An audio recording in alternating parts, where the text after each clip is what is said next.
નમસ્કાર વિદ્યાર્થી મિત્રો, ધોરણ 11 અર્થશાસ્ત્ર વિષયમાં પ્રકરણ 3 માંગ આ ચેપ્ટરની આપણે સમજૂતી મેળવી રહ્યા છીએ. એમાં આપણે ક્વેશ્ચન 1 સમજી ગયા. માંગનો અર્થ આપી માંગને અસર કરનારા પરિબળો સમજાવો. આ ક્વેશ્ચનની આપણે વાત થઈ. આજે આપણે બીજા ક્વેશ્ચનની શરૂઆત કરવી છે. ક્વેશ્ચન 2, માંગનો નિયમ અનુસૂચિ અને આકૃતિની મદદથી સમજાવો. 3 માર્કમાં પૂછાય એવો મોસ્ટ આઈએમપી ક્વેશ્ચન. માંગનો નિયમ સમજાવવાનો છે. શેની મદદથી? અનુસૂચિ અને આકૃતિની મદદથી આપણે અહીં માંગનો નિયમ સમજવાનો છે. બધાને ખ્યાલ છે માંગ કોને કહેવાય? વ્યાખ્યા બધાય જાણો છો, કારણ કે પહેલા જ ક્વેશ્ચનમાં આપણે માંગની વ્યાખ્યા જોઈ ગયા. શું છે માંગની વ્યાખ્યા? સિમ્પલ. ચોક્કસ કિંમતે, ચોક્કસ સ્થળે અને ચોક્કસ સમયે કોઈ પણ ચીજવસ્તુ કે સેવા ખરીદવા માટેની ગ્રાહકની ઈચ્છા, શક્તિ અને તત્પરતા હોવી એટલે માંગ. રાજકોટ શહેરમાં ₹100ની કિંમતે જૂન માસમાં 5000 પુસ્તકોની માંગ છે. આમ કહી તો માંગનો અર્થ સ્પષ્ટ બને. આપણે આગળ વાત થઈ. જ્યારે પણ માંગની રજૂઆત થાય ત્યારે 3 સંદર્ભે માંગની રજૂઆત થાય તો જ માંગનો અર્થ સ્પષ્ટ બને. કયા 3 સંદર્ભે માંગની રજૂઆત? તો કે ચોક્કસ કિંમતે, ચોક્કસ સ્થળે અને ચોક્કસ સમયે. કોઈ પણ ગ્રાહકની કોઈ પણ વસ્તુ ખરીદવા માટેની ઈચ્છા, શક્તિ અને તત્પરતા હોવી એટલે માંગ. માંગનો અર્થ આપણે આગળ જોઈ ગયા. માંગ માટે 3 શરતોનું પાલન થવું જરૂરી છે. એક તો ગ્રાહકની જે તે વસ્તુ ખરીદવા માટેની ઈચ્છા હોવી જોઈએ. બીજું, ગ્રાહકની જે તે વસ્તુ ખરીદવા માટેની ખરીદ શક્તિ હોવી જોઈએ, એટલે કે મની હોવા જોઈએ. અને ત્રીજું, ગ્રાહકની જે તે વસ્તુ ખરીદવા માટેની તત્પરતા હોવી જોઈએ. આ 3 શરતોનું પાલન થતું હોય તો જ માંગ ઉદ્ભવે, આપણે એમ કહી શકીએ. પછી આપણે એ પણ વાત કરી કે અર્થતંત્રમાં ઘણીવાર માંગ વધી જતી હોય, અર્થતંત્રમાં ઘણીવાર માંગ ઘટી જતી હોય. તો આવું શાને થાય છે? ક્યારેક અર્થતંત્રમાં માંગ વધી જાય તો ક્યારેક અર્થતંત્રમાં માંગ ઘટી જાય. તો આ માટે માંગને અસર કરનારા પરિબળો જવાબદાર છે. અમુક એવા પરિબળ કે જેમાં ફેરફાર થવાથી અર્થતંત્રમાં માંગ ક્યારેક વધી જાય છે તો અર્થતંત્રમાં માંગ ક્યારેક ઘટી જાય છે. તો માંગને અસર કરનારા આ બધા જ પરિબળો એની આપણે પહેલા ક્વેશ્ચનમાં ચર્ચા કરી ગયા છીએ. બધાને ખ્યાલ છે કે માંગમાં મુખ્યત્વે 2 પરિબળોથી ફેરફાર થાય. કયા 2 પરિબળો? વસ્તુની કિંમત, જે મુખ્ય પરિબળ છે. કેવું? મુખ્ય પરિબળ. માંગને અસર કરનારું મુખ્ય પરિબળ એટલે વસ્તુની કિંમત. અને બીજું, કિંમત સિવાયના અન્ય પરિબળ. વસ્તુની કિંમત સિવાયના અન્ય પરિબળ. આમાં પણ તમને ખ્યાલ છે કિંમત સિવાયના અન્ય પરિબળોમાં કેટલા મુદ્દાઓ આવતા હતા? 5. એક તો ગ્રાહકની આવક, બીજું ગ્રાહકની સંખ્યા એટલે કે વસ્તીનું કદ અને વસ્તીનું વયજૂથ. ત્રીજો મુદ્દો કયો જોઈ ગયા હતા? વ્યક્તિની અભિરુચિ અને પસંદગી. ચોથો મુદ્દો સંબંધિત વસ્તુઓની કિંમત. એમાં 2 પ્રકારની વસ્તુઓની આપણે વાત કરી હતી, અવેજી વસ્તુ અને પૂરક વસ્તુ. અને 5મો મુદ્દો કયો હતો? ભવિષ્યની કિંમત અંગેની અટકળ, ભવિષ્યની કિંમત અંગેની આગાહી. તો અહીં વસ્તુની કિંમત એ માંગને અસર કરનારું મુખ્ય પરિબળ અને કિંમત સિવાયના અન્ય પરિબળમાં આ 5 મુદ્દા. આ એવા મુદ્દાઓ છે કે જેમાં પરિવર્તન આવવાથી માંગમાં પણ પરિવર્તન આવે છે, માંગમાં પણ ફેરફાર થાય છે. હવે આ માંગનો નિયમ જે છે, બરાબર, એ શું સમજાવે છે આપણને, એના વિશેની આપણે થોડીક વાત કરીએ. કિંમત સિવાયના અન્ય પરિબળો સ્થિર રહે. કિંમત સિવાયના અન્ય પરિબળો સ્થિર રહે એવું આપણે ધારી લઈએ. અને વસ્તુની કિંમતમાં ફેરફાર થવાથી વસ્તુની માંગમાં કેવા ફેરફાર થાય એની સમજૂતી આપણને માંગનો નિયમ આપે છે. એટલે યાદ રાખજો, માંગનો નિયમ સમજતી વખતે કિંમત સિવાયના અન્ય પરિબળોને કેવા ગણી લેવાના છે? સ્થિર ગણી લેવાના છે. જ્યારે આપણે માંગનો નિયમ સમજતા હોય ત્યારે કિંમત સિવાયના અન્ય પરિબળોને સ્થિર ધારીને આગળ વધવાનું છે. એટલે કે ગ્રાહકોની આવકય સ્થિર રહીએ, ગ્રાહકોની સંખ્યા પણ સ્થિર રહીએ, વ્યક્તિની અભિરુચિ અને પસંદગી પણ સ્થિર રહીએ, સંબંધિત વસ્તુઓની કિંમત પણ સ્થિર રહીએ અને ભવિષ્યની કિંમત અંગેની કોઈ અટકળ થાય જ નહીં. એટલે કે કિંમત સિવાયના જે અન્ય પરિબળ સ્થિર રહીએ એવું ધારીને આપણે અહીં આગળ વધવાનું. જો અન્ય પરિબળો સ્થિર રહીએ અને વસ્તુની કિંમતમાં ફેરફાર થાય તો વસ્તુની કિંમતમાં ફેરફાર થવાથી તે વસ્તુની માંગમાં કેવા ફેરફાર થાય છે એની સમજૂતી આપણને માંગનો નિયમ આપે છે. આપણે માંગનો નિયમ જોઈએ કે માંગનો નિયમ શું કહે છે. દરેક વિદ્યાર્થી મિત્રોને એક સૂચના આપી દઉં. અર્થશાસ્ત્રની પાકી બુકમાં પહેલા પ્રશ્ન લખવાનો, ત્યાર પછી માંગની વ્યાખ્યા લખવાની, ત્યાર પછી આ સમજૂતી લખવાની અને ત્યાર પછી માંગના નિયમમાં આવવાનું. બરાબર? ઓકે, હજી બોર્ડ વર્ક આના પછી પણ થશે ક્વેશ્ચનમાં. માંગનો નિયમ. માંગનો નિયમ કોણે રજૂ કર્યો? ખૂબ જ પ્રતિષ્ઠા ધરાવતા અર્થશાસ્ત્રી professor Alfred Marshall. Professor Alfred Marshall નામના જે મહાન અર્થશાસ્ત્રી છે એના દ્વારા માંગનો નિયમ રજૂ થયો છે. પ્રોફેસર આલ્ફ્રેડ માર્શલે પોતાનું એક પુસ્તક લખ્યું છે, જે પુસ્તકનું નામ છે the principles of economics. Principles એટલે સિદ્ધાંતો, ઇકોનોમિક્સ એટલે અર્થશાસ્ત્ર. એટલે કે આ પુસ્તકનું શું નામ થાય? અર્થશાસ્ત્રના સિદ્ધાંતો, એવું આ પુસ્તકનું નામ થાય. પ્રોફેસર આલ્ફ્રેડ માર્શલ નામના જે અર્થશાસ્ત્રી છે એણે પોતાના પુસ્તક ધ પ્રિન્સિપલ્સ ઓફ ઇકોનોમિક્સ એમાં માંગનો નિયમ રજૂ કર્યો છે. શું કહે છે આપણને માંગનો નિયમ? સિમ્પલ. જો અન્ય પરિબળો સ્થિર રહીએ, જો અન્ય પરિબળો યથાવત રહીએ તો વસ્તુની કિંમત અને વસ્તુની માંગ વચ્ચે કેવો સંબંધ છે? વ્યસ્ત સંબંધ છે. જો અન્ય પરિબળો સ્થિર રહીએ, જો અન્ય પરિબળો યથાવત રહીએ તો વસ્તુની કિંમત અને વસ્તુની માંગ વચ્ચે કેવો સંબંધ છે? વ્યસ્ત સંબંધ છે. બધાને ખ્યાલ છે. જો વસ્તુની કિંમત વધે એટલે કે જો વસ્તુની કિંમત વધે તો તે વસ્તુની માંગ સંકોચાઈ જાય એટલે કે ઘટી જાય, અને જો વસ્તુની કિંમત ઘટે તો તે વસ્તુની માંગ વિસ્તરણ પામે, વધી જાય. આ જ માંગનો નિયમ. બરાબર? શું કહે છે માંગનો નિયમ? જો અન્ય પરિબળો યથાવત રહીએ તો વસ્તુની કિંમત અને વસ્તુની માંગ વચ્ચે વ્યસ્ત સંબંધ જોવા મળે છે.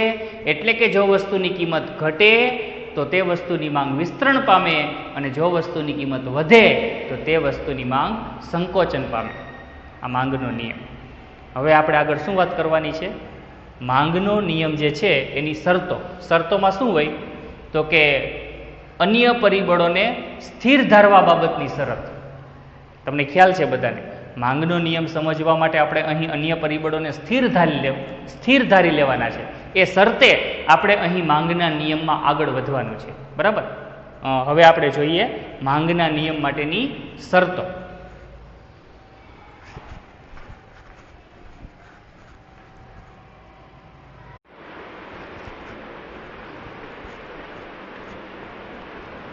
હવે આપણે માંગના નિયમની શરતો જોશું. આપણે વાત થઈ કે જ્યારે માંગના નિયમની રજૂઆત થાય ત્યારે અન્ય પરિબળોને સ્થિર ધારી લેવાના છે. વસ્તુની કિંમત સિવાયના જે અન્ય પરિબળો છે એને સ્થિર ધારવા બાબતની એક ધારણા કરવી પડે, તો જ આપણે માંગના નિયમની સમજૂતી મેળવી શકીએ. બધાને ખ્યાલ છે કે વસ્તુની કિંમત સિવાયના જે અન્ય પરિબળો છે એ 5 છે. એ પાંચે અન્ય પરિબળોને અહીં આપણે કેવા ધારી લેવાના છે? સ્થિર ધારી લેવાના છે. અન્ય પરિબળોને સ્થિર ધારવાના અને વસ્તુની કિંમતમાં ફેરફાર થવાથી વસ્તુની માંગમાં કેવો ફેરફાર થાય એ બાબતની સમજૂતી આપણને માંગનો નિયમ આપે છે. તો અહીં માંગના નિયમની જે શરતો છે, ધારણાઓ છે, એ આ મુજબ છે. બરાબર, કે માંગનો નિયમ સમજતા પહેલા કિંમત સિવાયના અન્ય પરિબળોને સ્થિર રહે છે એવી એક ધારણા કરવી પડે છે. એવી શરતોને આધીન આપણે અહીં માંગના નિયમમાં આગળ વધવાનું છે. ઓકે, કિંમત સિવાયના અન્ય પરિબળ સ્થિર રહે એટલે કે ગ્રાહકોની આવક સ્થિર રહે છે, ગ્રાહકોની સંખ્યા એટલે કે વસ્તીનું પ્રમાણ સ્થિર રહે છે, ગ્રાહકોની અભિરુચિ અને પસંદગી સ્થિર રહે છે, સંબંધિત વસ્તુઓની કિંમતો સ્થિર રહે છે. સંબંધિત વસ્તુમાં અવેજી વસ્તુ અને પૂરક વસ્તુનો સમાવેશ થાય અને ભવિષ્યની કિંમતો અંગેની કોઈ જ અટકળ કરવામાં આવતી નથી. આ પ્રમાણે આપણે ધારણાઓ કરવાની છે અને આવી ધારણાઓને આધીન આપણે અહીં માંગના નિયમમાં આગળ વધવાનું છે. 2 માર્કમાં તમને એવો ક્વેશ્ચન પૂછાય કે માંગના નિયમની શરતો જણાવો, માંગના નિયમની ધારણાઓ જણાવો, તો તમારે આ ટોપિક, આ મુદ્દો આ પ્રમાણે લખવાનો છે. ઓકે, તો આ થઈ માંગના નિયમની ધારણાઓ. આ શરતોને આધીન આપણે અહીં આગળ વધશું. હવે આપણે માંગની અનુસૂચિ જોઈએ. આપણે પ્રશ્ન છે ને કે માંગનો નિયમ શેની મદદથી આપણે સમજાવવાનો છે? અનુસૂચિ અને આકૃતિની મદદથી આપણે માંગનો નિયમ સમજાવવાનો છે. આપણે માંગના નિયમની અનુસૂચિ જોશું અને અનુસૂચિ ઉપરથી આકૃતિ કેમ તૈયાર થાય એના વિશેની આપણે અહીં ચર્ચા કરશું. માંગના નિયમની અનુસૂચિ કોને કહેવાય? સિમ્પલ વ્યાખ્યા, સિમ્પલ અર્થ. કોઈ ગ્રાહક ચોક્કસ સમયે અને ચોક્કસ સ્થળે, કોઈ ગ્રાહક હોય ચોક્કસ સમયે ચોક્કસ સ્થળે જુદી જુદી કિંમતે વસ્તુના કેટલાક એકમ ખરીદવાની તૈયારી કરે. જુદી જુદી કિંમતે વસ્તુના કેટલાક એકમ ખરીદવાની તૈયારી કરતો હોય. કિંમત ઓછી હોય તો વધુ એકમ ખરીદવાની તૈયારી કરે અને કિંમત વધારે હોય તો ઓછા એકમ ખરીદવાની તૈયારી કરે. એટલે કે જુદી જુદી કિંમતે વસ્તુના કેટલાક એકમો ખરીદવાની તૈયારી બતાવતો હોય, બસ એ દર્શાવતી યાદીને જ માંગના નિયમની અનુસૂચિ તરીકે ઓળખવામાં આવે છે. કોઈ ગ્રાહક ચોક્કસ સમયે ચોક્કસ સ્થળે જુદી જુદી કિંમતે વસ્તુના કેટલાક એકમો ખરીદવાની તૈયારી બતાવે, બસ એ જ દર્શાવતી યાદી એટલે માંગના નિયમની અનુસૂચિ. જો કિંમત વધારે હોય તો ગ્રાહક ઓછી વસ્તુ ખરીદવા પ્રેરાય, અને જો કિંમત ઓછી હોય તો ગ્રાહક છે એ વસ્તુના વધુ એકમો ખરીદવા પ્રેરાય. આ વાત. હવે આપણે માંગના નિયમની અનુસૂચિ જોઈએ. બરાબર, એમાં આપણે વસ્તુની કિંમત અને વસ્તુની માંગ અને સાથે બિંદુઓ, આ 3 બાબત લેશું. જોઈ શકો છો માંગના નિયમની અનુસૂચિ. જો કાલ્પનિક અનુસૂચિ છે. બરાબર, કેવી અનુસૂચિ છે? કાલ્પનિક, એટલે જાતે બનાવેલી. આવી જ અનુસૂચિને આધીન આપણે અહીં માંગનો નિયમ સમજાવવાનો. અહીંયા વસ્તુની કિંમત દર્શાવી દો, 50, 40, 30, 20, 10. અહીંયા બિંદુ દર્શાવી દો, A, B, C, D, E. વસ્તુની કિંમત 50, 40, 30, 20, 10 અને વસ્તુની માંગ 1, 2, 3, 4 ને 5. વસ્તુની કિંમત છે એ રૂપિયામાં અને વસ્તુની માંગ છે એ એકમમાં દર્શાવેલી છે. જોઈ શકાય છે એ બિંદુએ વસ્તુની કિંમત 50 રૂપિયા છે ત્યારે વસ્તુની માંગ 1 એકમની છે. બી બિંદુએ જુઓ વસ્તુની કિંમત 40 રૂપિયા થઈ, એટલે કે વસ્તુની કિંમત ઘટી, તો વસ્તુની માંગ વધીને 2 એકમ થઈ ગઈ. સી બિંદુએ વસ્તુની કિંમત ઘટીને 30 થાય છે તો વસ્તુની માંગ વધીને 3 થાય છે. ડી બિંદુએ વસ્તુની કિંમત ઘટીને 20 થાય છે ત્યારે વસ્તુની માંગ વધીને 4 એકમની થાય છે. અને ઈ બિંદુએ વસ્તુની કિંમત ઘટીને 10 રૂપિયા થાય છે ત્યારે એ જ બિંદુએ વસ્તુની જે માંગ છે એ વધીને 5 એકમની થાય છે. આનો મતલબ શું થાય? જેમ જેમ વસ્તુની કિંમત વધતી જાય છે સામે વસ્તુની માંગ, જેમ જેમ વસ્તુની કિંમત ઘટતી જાય છે સામે વસ્તુની માંગ વધતી જાય છે. અને એનાથી ઊંધું, જો વસ્તુની કિંમત વધતી જાય તો 10 માંથી 20, 20 માંથી 30, 30 માંથી 40, 40 માંથી 50. આ રીતે જો વસ્તુની કિંમત વધતી જતી હોય તો સામે વસ્તુની માંગ છે ઘટતી જતી હોય. 5 માંથી 4, 4 માંથી 3, 3 માંથી 2, 2 માંથી 1. આ રીતે વસ્તુની કિંમતમાં શું થતું જાય? ઘટાડો થતો જાય. તો અહીં અનુસૂચિ ઉપરથી આપણને ખ્યાલ આવે કે જેમ જેમ વસ્તુની કિંમતો વધે છે, જેમ જેમ વસ્તુની કિંમતો ઘટે છે, એમ વસ્તુની માંગ વધે છે, અને જેમ જેમ વસ્તુની કિંમત વધે છે એમ વસ્તુની માંગ ઘટે છે. એટલે આ બે વચ્ચે કેવો સંબંધ થયો? વ્યસ્ત સંબંધ.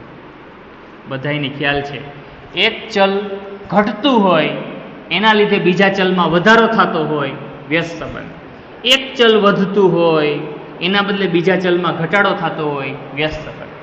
અને એકમાં વધારો થવાથી બીજામાંય વધારો થતો હોય તો એ સીધો સંબંધ. બરાબર? એકમાં વધારો થવાથી બીજામાં વધારો થાય તો એ સીધો સંબંધ. બરાબર? અહીંયા વસ્તુની કિંમત અને વસ્તુની માંગ વચ્ચે કેવો સંબંધ છે? વ્યસ્ત સંબંધ છે. આ જ અનુસૂચિ ઉપરથી હવે આપણે શું તૈયાર કરવાનું છે? આકૃતિ તૈયાર કરવાની છે. અહીં યાદ રાખજો, આકૃતિ તૈયાર કરતી વખતે સૌથી પહેલાં બે અક્ષ આપણે તૈયાર કરવાના છે. બે ધરી આપણે તૈયાર કરવાની છે. આડી ધરી જેને એક્સ અક્ષ તરીકે ઓળખશું, ઊભી ધરી જેને વાય અક્ષ તરીકે ઓળખશું. બરાબર? નામ આપવાના. ઊભી ધરીને વાય અક્ષ, આડી ધરીને એક્સ અક્ષ.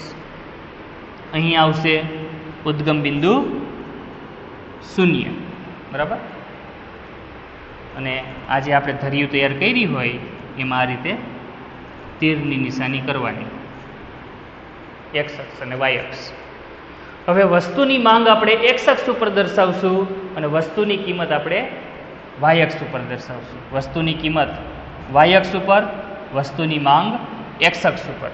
તમે જોઈ શકો છો અહીં આપણે વસ્તુની માંગ એકમમાં દર્શાવેલી છે 1, 2, 3, 4, 5.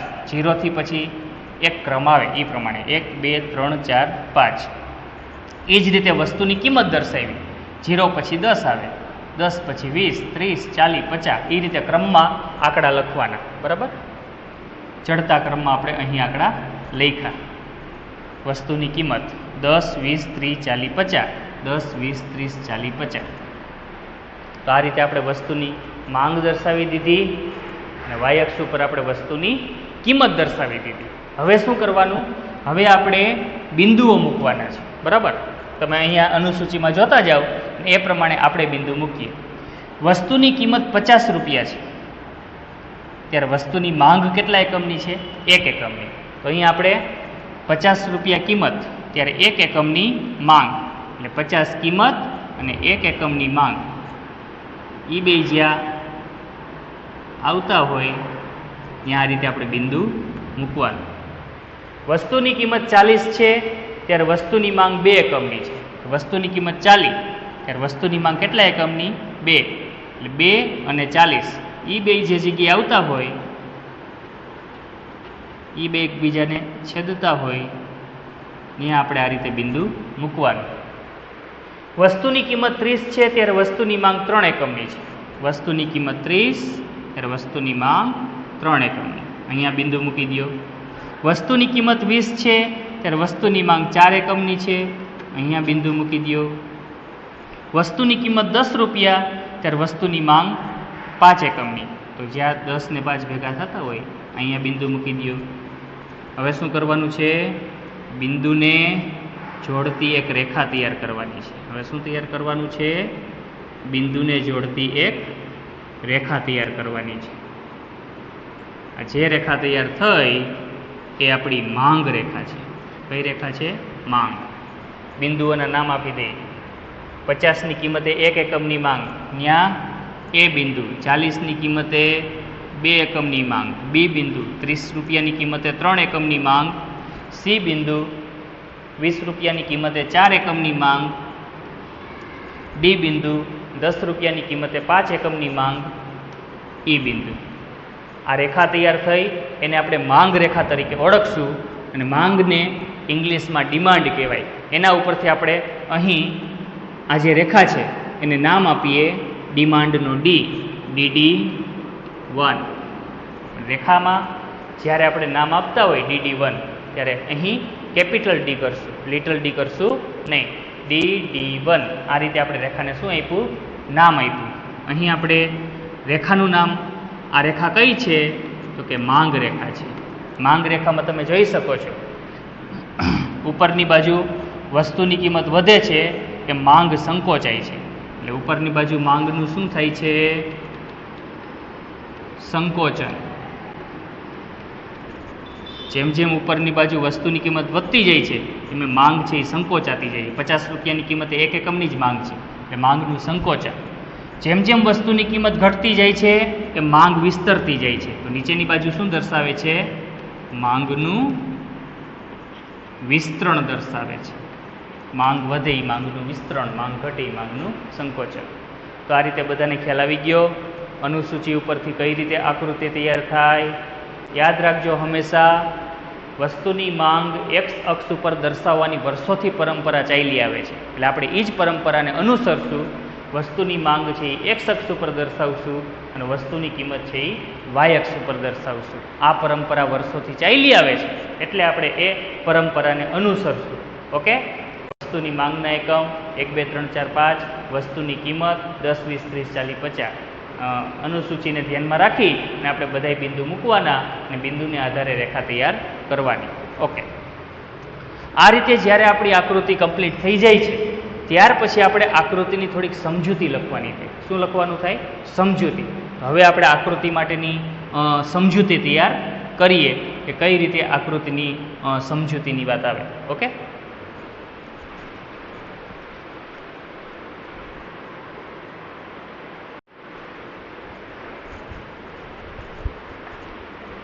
હવે આપણે આકૃતિ ઉપરથી આકૃતિની સમજૂતી લખવાની છે. બરાબર.